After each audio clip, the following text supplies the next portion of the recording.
is the Worldwide Generation ladies. They're actually the 3 founding members of Worldwide Generation, and I really wanted to take this opportunity to introduce you to them and introduce the world to them. There are 3 incredible women who have recently all been promoted to senior leadership in Worldwide Generation. And I just wanted to, as part of this talk show series we're doing, I wanted to interview them and yeah, just share their journeys and their stories with you.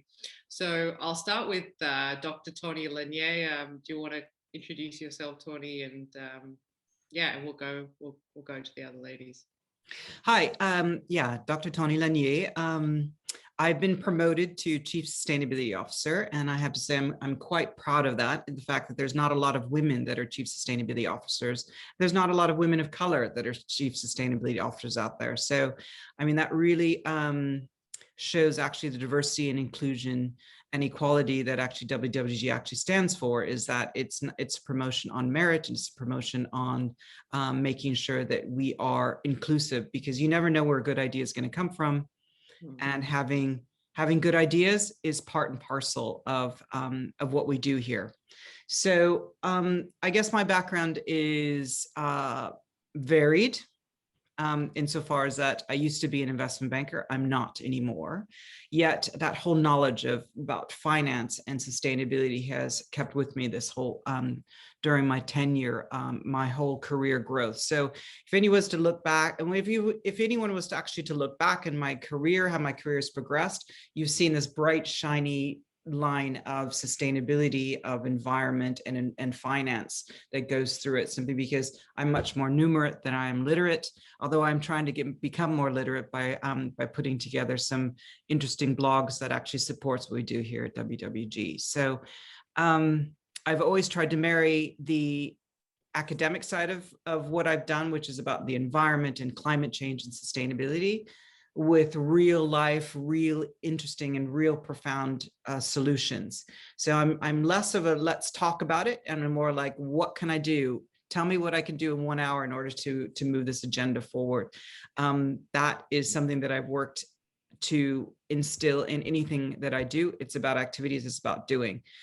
Because sustainability is not going to solve by having people actually meet in a room and discuss. It's going to be delivered. Successful delivery actually of sustainability issues is people like us coming together and saying, okay, what can I do? What can my network do? What can my organization do? So how can I be part of the solution? How can I be part of fundamental successful change? Thanks, Tauni. So I think you came 3 years ago. Was that in April. In April, it's in August it will be 3 years. Okay, wow. So yeah, and you came as Chief Sustainability Manager, and then you moved to Director. Well, actually I came as Sustainability Director. Right. And I was that for a very long time, until I requested that, maybe it's time for me to take on something a little bit more strategic. I work with a great team, and hopefully that team works throughout all WWG to add value, because our job is actually to support people in the frontline roles, such as Paulina and Tammy and you, Manjula, to encourage sustainability leadership and support, and to make sure that we are at the forefront of what we do, because what we're trying to do is change things, get things moving, and I hope that we're part of this. So I say we, because I could not do my job without the amazing team that I work together with. They're just really a very, very good group that are always up for something new and something interesting, and to be innovative. Excellent. Thanks, Tauni. We'll come back to you.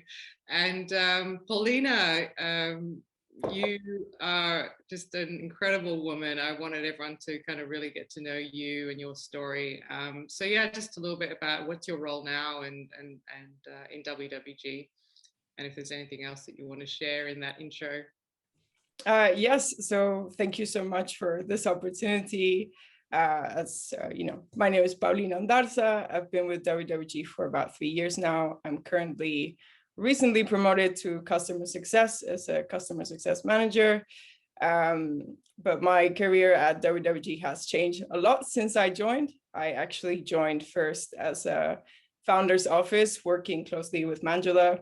At the very start, when we were still doing a lot of fundraising rounds and investors and so much change, moved into partnerships and sales. So kind of really finding my place in the organization. And well, now I've had the opportunity to really learn more about the product, learn more about, the landscape that we're working with, and using these skills to empower our clients to make the most of our products and, deliver effective sustainability strategies. So very excited to be here.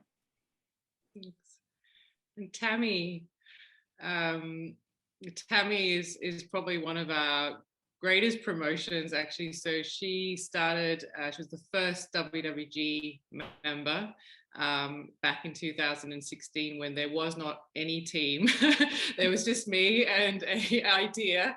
And Tammy came on as my executive assistant to help me to try and figure out what this business was, and also to really start booking meetings. That's where she started. I was going on a big trip to India, and she was helping me coordinate that. But really, Tammy has been here for 4 years now. Is that right? 5 years? It'll be 6 in July. Oh my gosh, 6 years. Oh la la. Oh wow, 6 years. It's just, and I've just seen someone go from essentially a PA to a leader in this organization, and now actually been promoted to our what are we calling you now? Superwoman. Chief of staff, yeah. So actually, chief of staff, she's right up in my right hand. She's in board meetings, she's in steerco meetings, etc. So Tammy really looks after everything to do with my agenda, but also everyone else, and coordinating the culture in the organization and establishing, the how we're going to get to all of our targets that we're trying to reach. And so she really is the glue in WWG. And so Tammy, just tell us a little bit about you and your journey. Yeah, oh, thank you for the introduction and the opportunity to be a part of this. So yeah, chief of staff. It's 5 years, apologies, not 6. It's felt like a lifetime, but the best journey so far. Absolutely proud and honoured to be a part of the team. Thank you, Manjula. So yeah, a bit about me. My background is in financial services industry, where I was a personal assistant for 10 years. And I just had this ambition to do something different that was going to make a bigger difference to the world, and a guardian angel one day just introduced me to Manjula, and the rest is history, and here we are, and it's a fantastic journey so far, and here's to continuing on that journey with everyone. Frankly, if Tammy doesn't know it around WWG, it's not worth knowing. She knows stuff that even I don't know.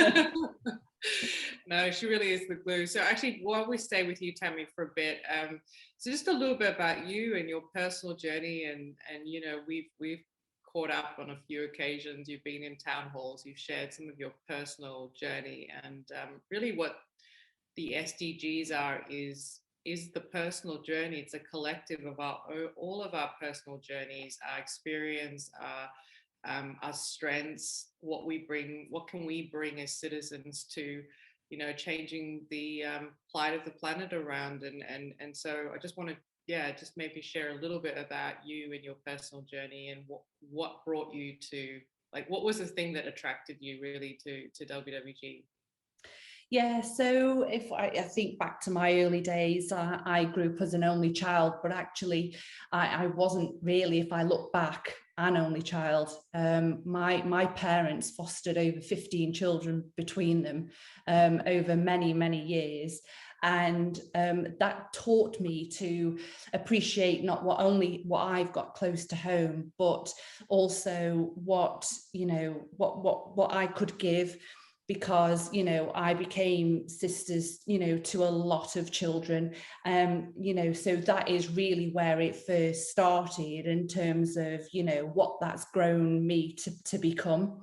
And sort of teaching people that, you know, if you've got an ambition, go get it. You've got a dream, you go, you know, you go make it a reality, etc. And what brought me to WWG was I was commuting to a job which I thoroughly enjoyed, but I was commuting 3-4 hours a day, and I wanted a better work-life balance.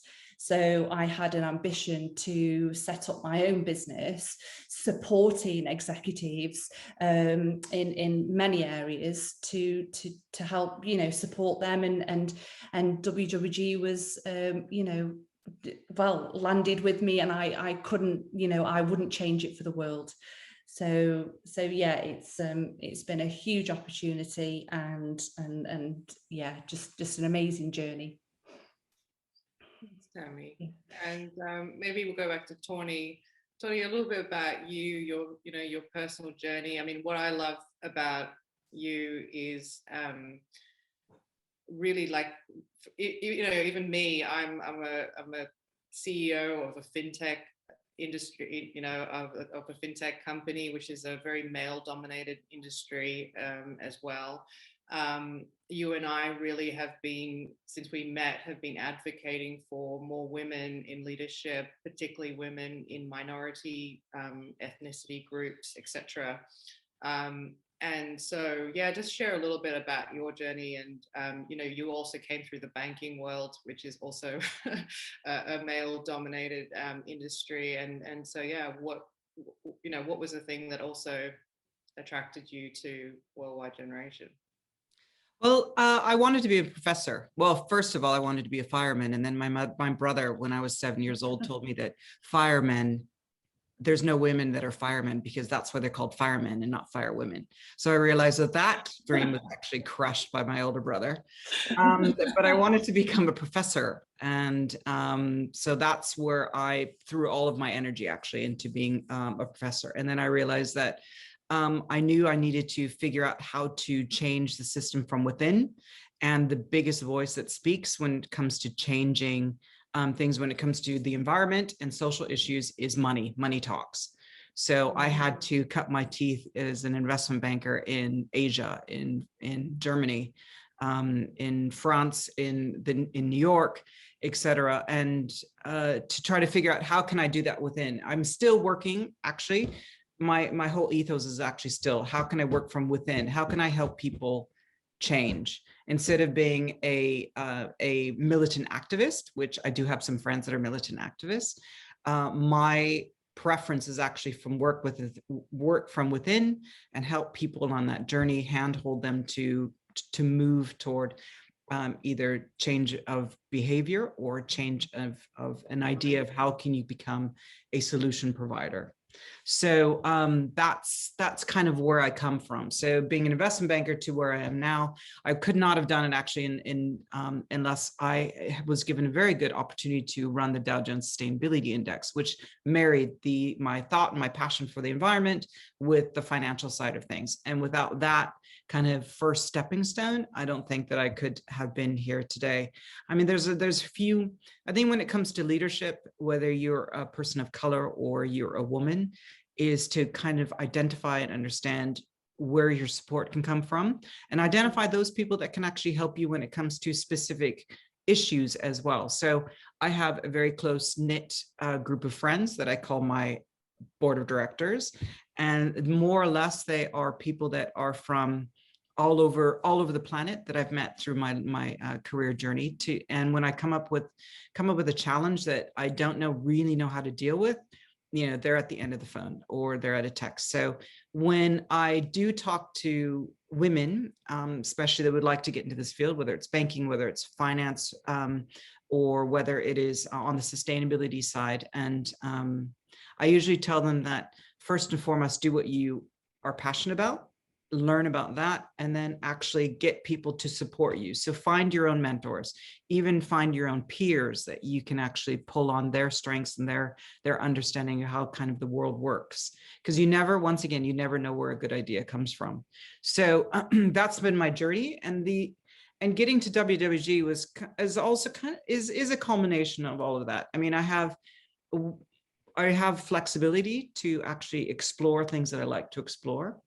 I also have the flexibility to support people that need the sustainability, not only knowledge, but also that kind of gravitas to figure out how do we move on from there, which once again is solution provider. And then I learn from day to day when it comes to technology. I mean, whenever I sit down in a meeting with William, for instance, I always come up with, oh my gosh, I didn't know that could happen. So I'm like the curly-haired backroom boffin that learns about things on technology every day. But alternatively, I also like to know that I'm part of this cohort, that we're all working in the same direction, and that I also bring value that other people don't know and don't and inspire people to actually move forward when it comes to being a delivery provider, an innovative delivery provider, success to the SDGs. Awesome. Those are all those sound bites there. Oh my gosh, sound bites. Yeah, no, I mean, when I saw your CV, when we were looking for this role, I was just like, wow, who is this woman? I've got to meet her, and then we met you, and we've also just seen so much out of you. Like, and I think you haven't even gone to fourth gear yet, really, of what you are able to deliver, and we want to give you that, that road to just thrive and flourish in your purpose. So, and hey, maybe you will be a professor.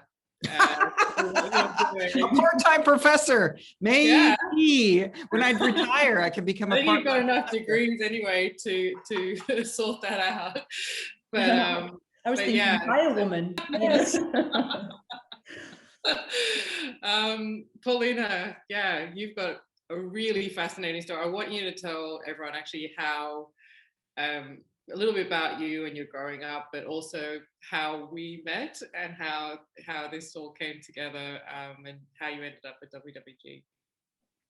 Yeah, I mean, I ended up at WWG by chance, and I think it wasn't a chance, though, was it? It was like the universe. The universe was calling for it. I think, looking back, the best way that I can describe it is by really kind of thinking about my journey as a kind of professional, right? So, the very start of my life, born in Mexico, ended up moving around quite a lot, which has definitely shaped who I am today.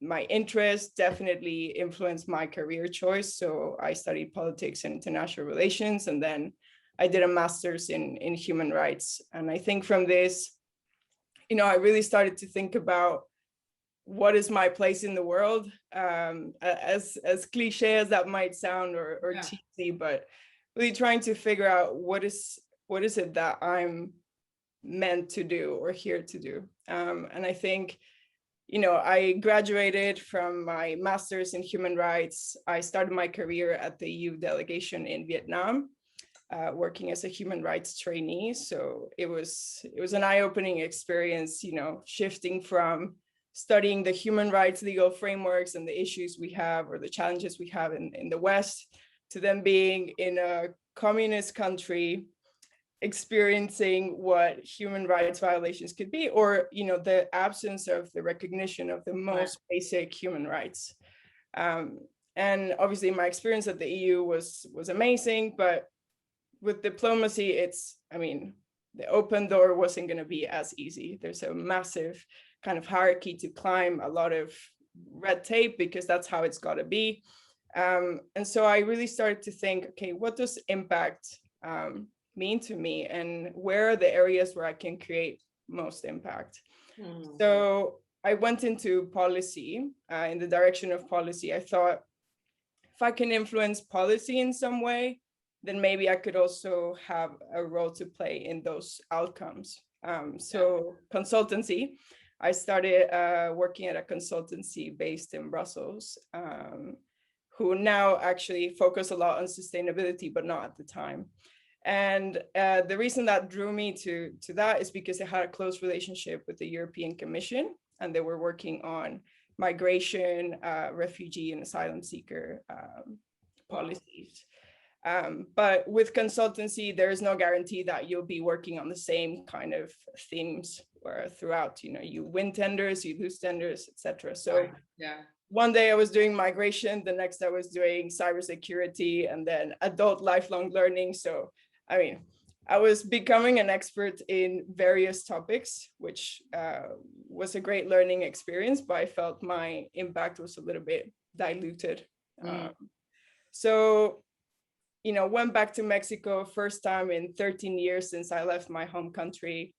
And I found my first remote working experience where I was working for a foundation based in Thailand from Mexico City, working on research about business and human rights. And I guess this is really, you know, the place where, you know, thinking about what is the role of the private sector, and maybe if that is an avenue that I should explore in terms of how I can create impact without falling into the kind of limited or challenges of the NGOs or the red tape of diplomacy and international organizations. And anyway, I sidetracked my career. I think as many COVID graduates are experiencing right now, when you're looking for jobs, you do what you got to do. So I ended up working in direct sales, which is a very fancy way of saying selling NGO subscriptions on the street. I've done a lot of things in my life that have kind of got me out of my comfort zone, but by far that's the one experience that it was the hardest thing I've ever had to do. And I have so much respect for those people because, you know, it's ingrained in us, you know, you don't really want to be stopped in the street and, you know, you're rushing, you're coming from work. There's this stigma of the chuggers, you know, like, oh, you're just going to get my money. And it was 100% commission.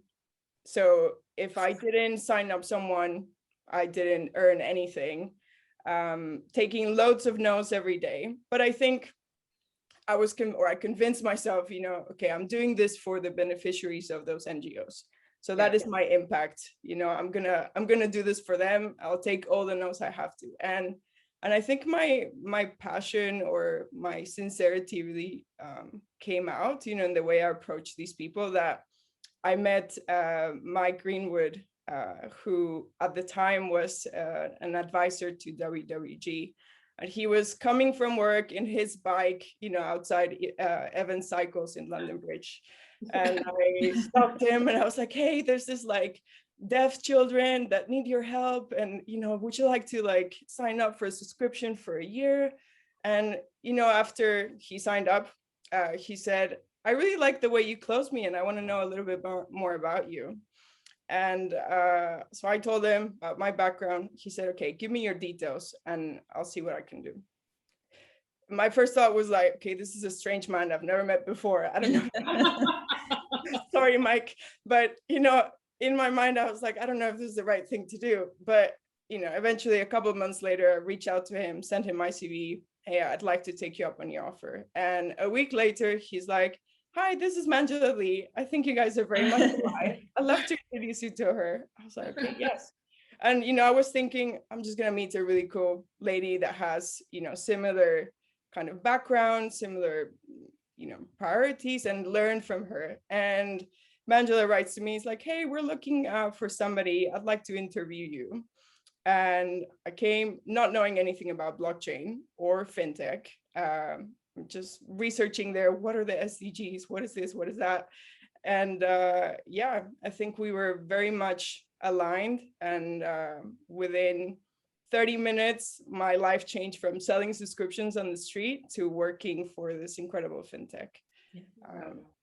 It was amazing. Again, I remember that day, the CV came and, you know, for me, like this whole project, because it started just with me, and then it was Tammy, and then it was pretty much me and Tammy for a year, and trying to figure out what this was. And really, like, I committed to purpose. I committed to those kids in the ditch I saw in India and the people in the slums, and said, hey, if I could just do one thing just to help you guys, I'll do it. And I don't know what it is. And that commitment to that purpose was like, well, I'm going to have to rely on the universe sending me all the right people to, magnetize to that purpose. And it was really like that, wasn't it, Tammy? It was like it was just all these amazing interconnection. We never really advertised for, any roles. It was very much like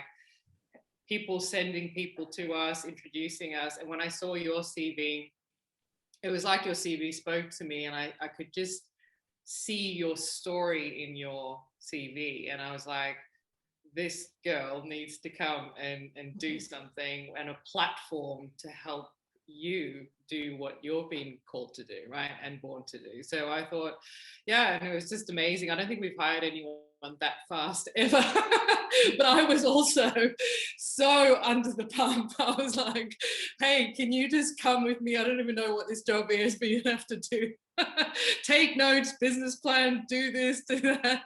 And you were like, yep, sure, I'll learn. And you've just gone from, again, founder's office, which was like helping me, to now pretty much running the success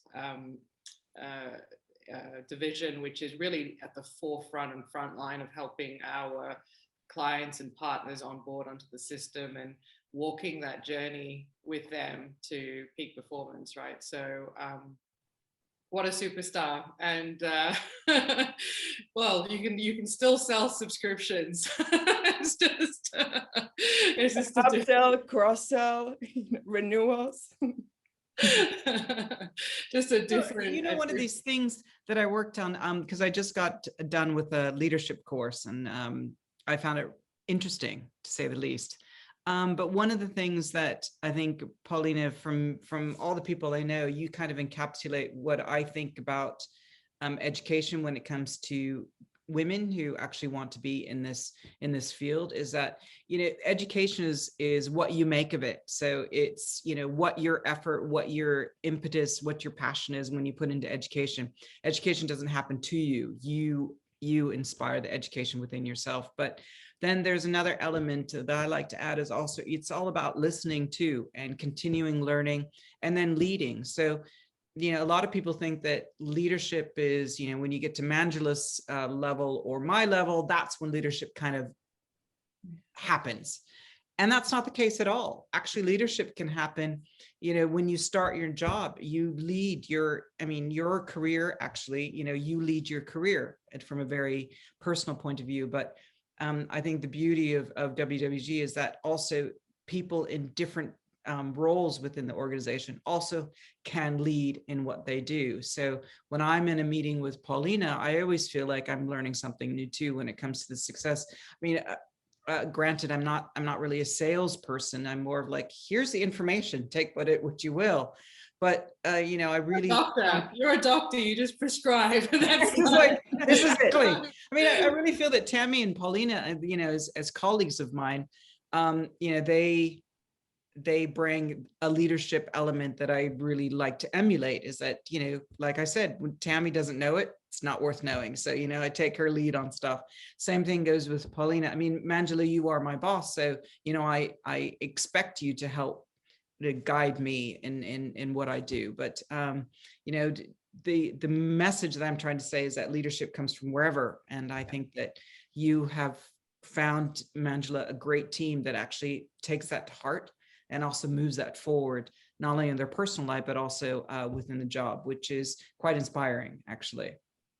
Amazing. Well, yeah, we're really at Worldwide Generation trying to decentralize ourselves, actually less hierarchy, and really trying to be, I'm in meetings with all sorts of people, and depending on what we're trying to do, right?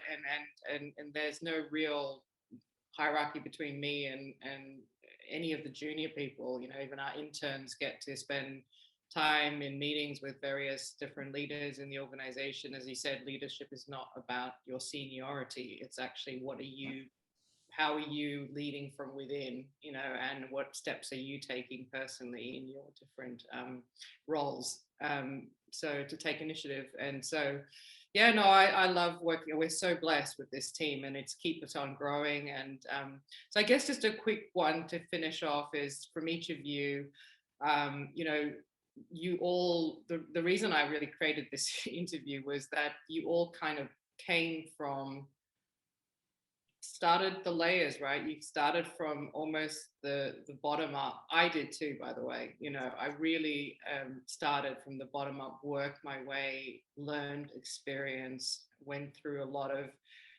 dead ends, a lot of failures, a lot of everything, twists and turns. But I guess for you as women leading the world to a sustainable future, what would you say to other women that are thinking of, maybe they're in a job that they're not really that happy with, or they're not quite buying into the vision of that business, and they're thinking, you know, can I make the change? Will I be, you know, will I be recognized? You know, can I be a mom, and can I still manage, you know, what I'm trying to do, and all of these things that we as women have to negotiate all the time. And so maybe Tammy, we start with you. What's your kind of I guess piece of advice? You went from a really major company to starting your own business to now working with us, and a mum as well. Yeah, so absolutely, yeah. So I'd got a young family. I was missing out on my daughter growing up through commuting 3-4 hours a day into the city for my job, which I loved. I'd never ever didn't enjoy, but I suppose two things. I was yearning for a better work-life balance, and also had the ambition to run my own business that was going to make a difference to a lot of people. So I thought, right, I'm going to do it. I don't want to sit and wait and look back in 5 years' time what could have been.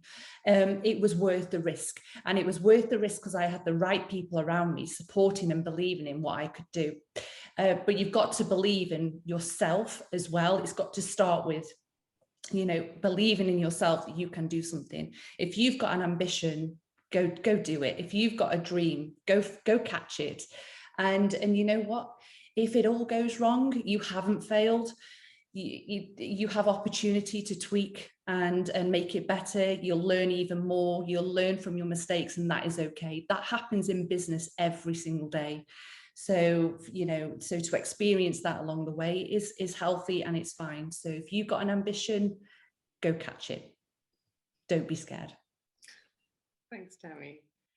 What about you, Paulina?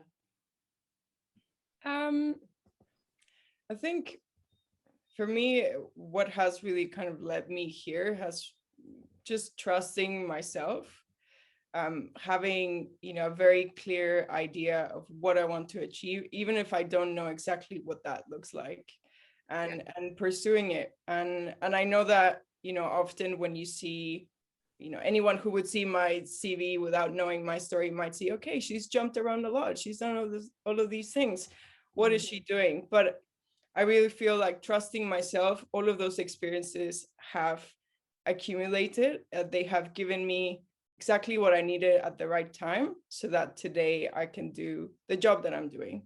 And this same experience, you know, progressing within WWG is going to help me prepare for the next step in my life. So I think, yeah, just having clarity of what you want, and being open to having opportunities that might not seem straightforward. You know, just trusting yourself to know, make your own journey.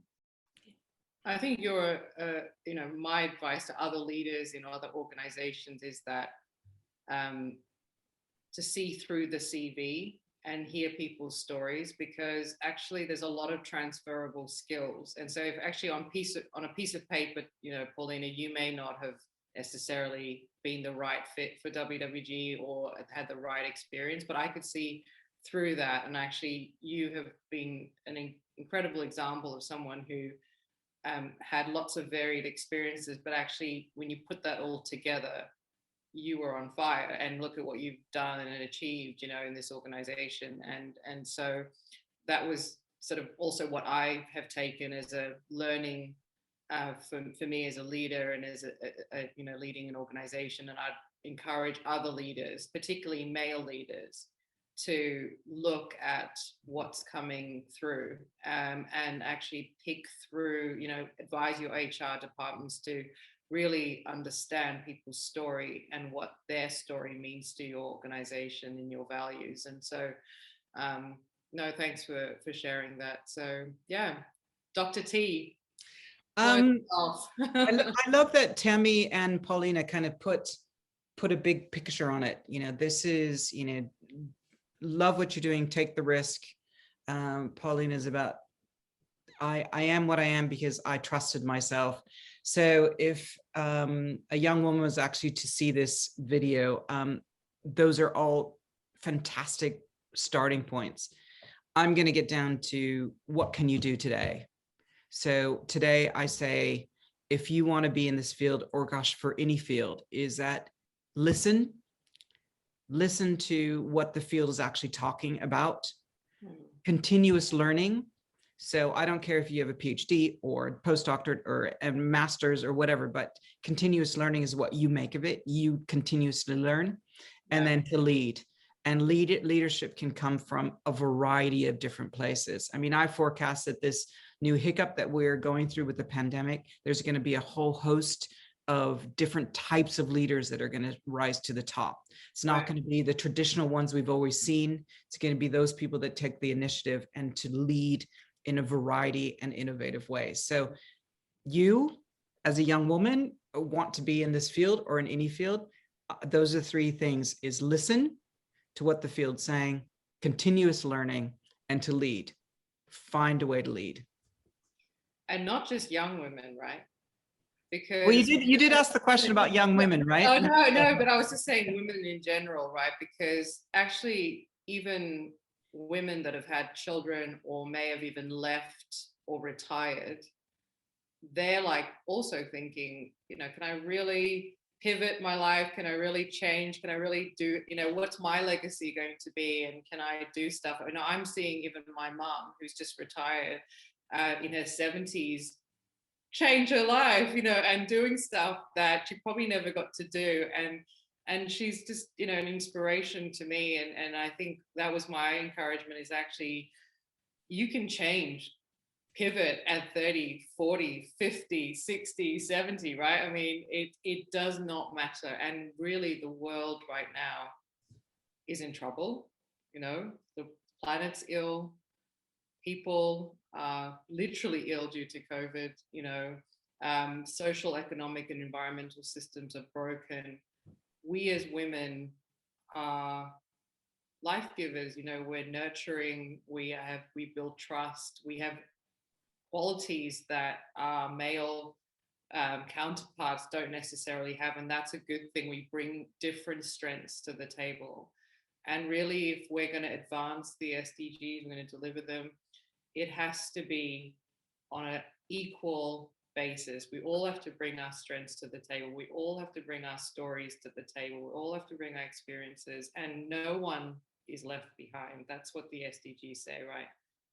And that, so really, we as an organization, we really believe in SDG 5, gender equality. From that stems pretty much direct and indirect impact to all of the SDGs. And so I was so excited about having this interview with you ladies. There is actually many more ladies in WWG, but the reason I selected you three is that you were the first founding members of WWG, and your trajectory in this organization has been phenomenal. And I just wanted to, amplify that, elevate that, and show the world, you know, what can be done. And so thanks for being an inspiration. Thank you for leading. And I love you guys so much, and I miss you as well. We hardly see each other anymore, but we are going to see each other at the end of this month. So thank you so much. Thank you. Yeah. Thank you, Manjula. Bye. Bye. you.